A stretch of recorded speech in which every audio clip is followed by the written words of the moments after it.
আর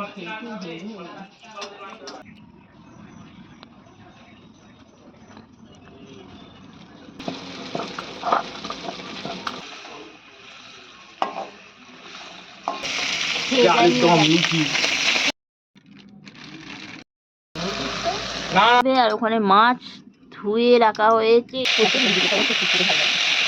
সকালবেলায় চা খেয়ে মা আর আমি বেরিয়ে পড়লাম বাজারে।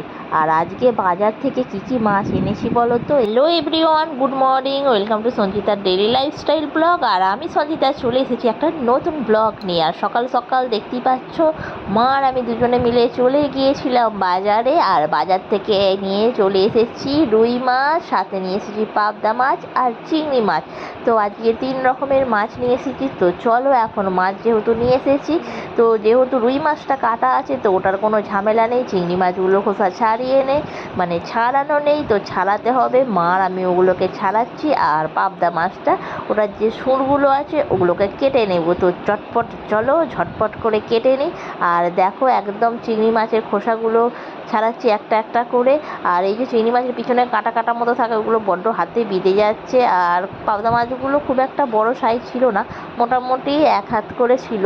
তো বেশ দারুণই লাগে খেতে আমার। আজকে বানাবো ভাবছি পাবদা মাছ দিয়ে পোস্ত সর্ষে। আর এদিকে দেখো মা সকাল সকাল রান্নাটা চাপিয়ে দিয়েছে, মাছগুলো বেছে নিয়েছি যেহেতু এখন তো গ্যাসের ক্রাইসিস চলছে। তো এদিকে মা ভাতটা করে নিচ্ছে, আর সাথে এদিকে সবজিগুলোও কেটে নিয়েছিল মা।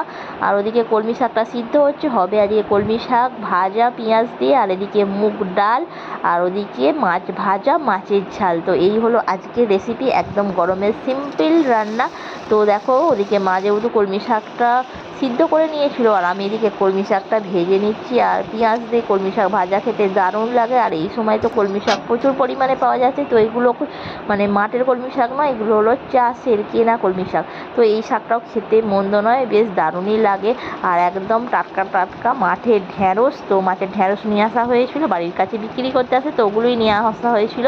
তো ভাবছি আজকে একটু ঢ্যাঁড়স দিয়ে পোস্ত বানাবো। তো রোজই তো পেঁয়াজ বা টমেটো দিয়ে খাওয়া হয়, তো ভাবলাম আজকে একটু পোস্ত দিয়ে ঢ্যাঁড়স বানাবো। আর এদিকে দেখো আমি পোস্তটা বেটে নিলাম, আর এই যে ঢ্যাঁড়সটা ভেজে পোস্তটা দিয়ে দিলাম, সাথে একটু হলুদ দিয়ে দিয়েছিলাম, আর একটু সামান্য লঙ্কা দিয়ে দিয়েছি।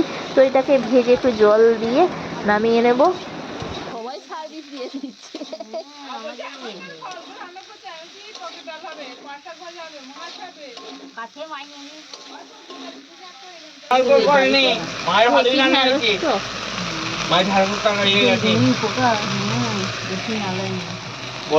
তো এদিকে ঢ্যাঁড়স পোস্তটাও রেডি হয়ে গেছে, কলমি শাক ভাজাটাও রেডি হয়ে গেছে। আর এখানে হচ্ছে রুই মাছ ভাজা। তো মাছগুলো ভাজা করছে। এখন হচ্ছে মাছ ভাজা। এই মাছটা বড়, না না রবিয়াল নয়, এই বউটার থেকে। রুই মাছ ভাজা থাকলো। আর এদিকে আমি পাবদা মাছের ঝালের জন্য একটু পোস্ত বেটে নেব, আর সাথে একটু সাদা আর কালো সর্ষে দেখো নিয়ে নিচ্ছি। তো একটু আদাও নিয়ে নিয়েছি। আর এদিকে দেখো রুই মাছটা ভাজা চলছে। কলেজ যাই তো, কলেজ কলেজ কলেজ না কলেজ যায়, কলেজ যাচ্ছি মেজমা সকালে আলু খেতে কি করে দেয়। আলু মেজমাও তো এরকম করে বেটে রাখে, কাজু কিশমিশ চারমগজ। মোজাগুলো তো ধুয়ে দিয়েছি, আর নেই। তো রুই মাছ ভাজার পর্ব শেষে একটু ডিম ছিল, সেটাও ভাজা হয়ে গেছে। আর এই যে দেখো পাবদা মাছগুলো ভালোভাবে বেছে নিয়েছি, আর নুন আর হলুদ মাখিয়ে রেখেছি। তো দেখো এবার সাজিয়ে নিয়েছি একদম একটা একটা করে। আর এবার এগুলোকে তেলের মধ্যে ছেড়ে দেবো, তেলটা গরম করে। তো যেহেতু মানে পাবদা মাছটা ছোট, তো সেহেতু একটু তেলের মধ্যে কম ফাটছে, কিন্তু বড়গুলো হলে প্রচণ্ড পরিমাণে ফাটে। তাও মানে সাবধানেই ভাজা উচিত, একটু ঢাকা ঢুকি দিয়ে।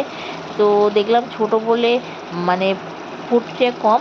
তো দেখুন ভাজাটা আমার হয়ে গেছে। আর আমি ওই যে সর্ষে আর পোস্ত যেটা করেছি সেটা দিয়ে দেব। আর খেতে জাস্ট দারুণ হয়েছিল। দেখো খুব একটা ভাজিনি, মানে হালকা হালকা করে ভেজে নিয়েছি।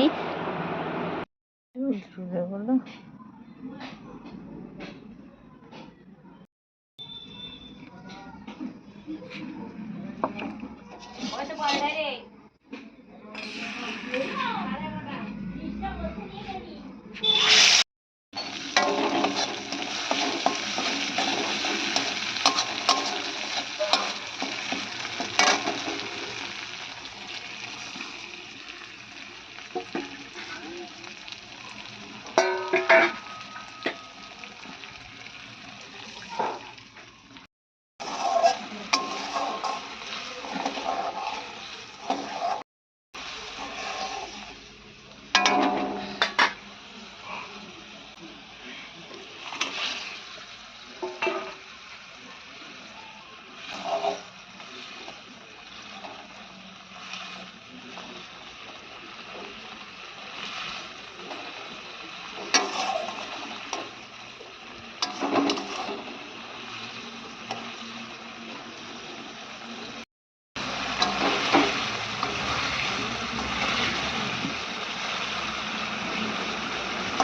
দেখো পাবদা মাছের সর্ষে পোস্তটা রেডি হয়ে গেছে, আর কেমন হয়েছে অবশ্যই কিন্তু কমেন্ট করে জানিও।